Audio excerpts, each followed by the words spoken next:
We often fear that we are going to suck at something. We're going to fail miserably at something.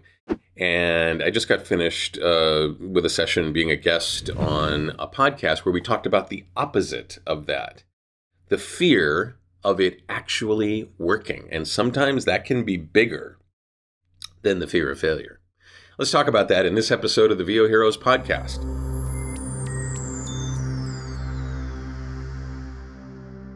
I just got finished chatting with Hank Philippi Ryan. She's going to be sharing with her author followers the notion of narrating your own book and what it's like to be a narrator.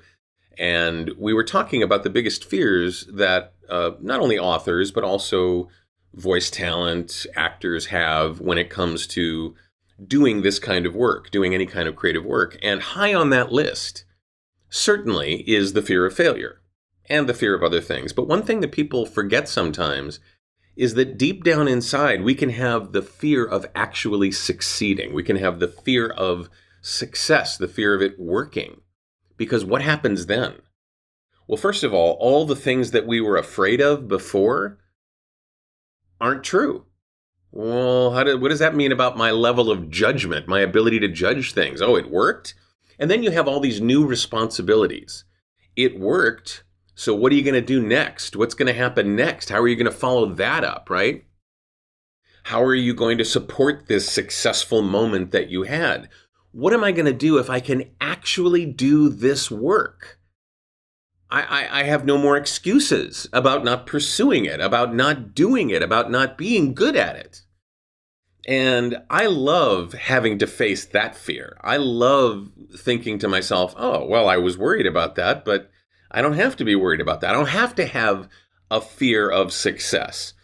And I think that it's one of the last things that we tick off on the list of things that we can vanquish, the fears that we can vanquish. We're worried about our voice. We're worried about our gear and the technology. We're worried about the business and where it's going. We're worried about AI. We're worried about failure and what we don't know. And we're also worried about success. And that is one that I would consider if I were you. And I'm wondering if you have. I'm wondering if you sit there and go, wow, what if I'm really good at this? What if I can actually do this? What if when I sit down and do this, they like me? They think what I've done is lovely and they want more of it. Oh my, no. Let me know in the comments below if this has ever crossed your mind or what your fears are. I'd love to hear from you, your version of this, especially the fear of success. If you like what you're hearing, hit the like button. That's why it's called the like button, because you like what you're hearing. You can subscribe to the channel if you want to. Hit the notification bell to find out when the next episode comes out. Share this with another actor or voice talent or author who has some sort of fear around approaching this work. See what they can do with this, right? I'd appreciate that. I'm David H. Lawrence the 17th. I thank you so much for watching and for listening, and I will see you in the next episode of the VO Heroes podcast.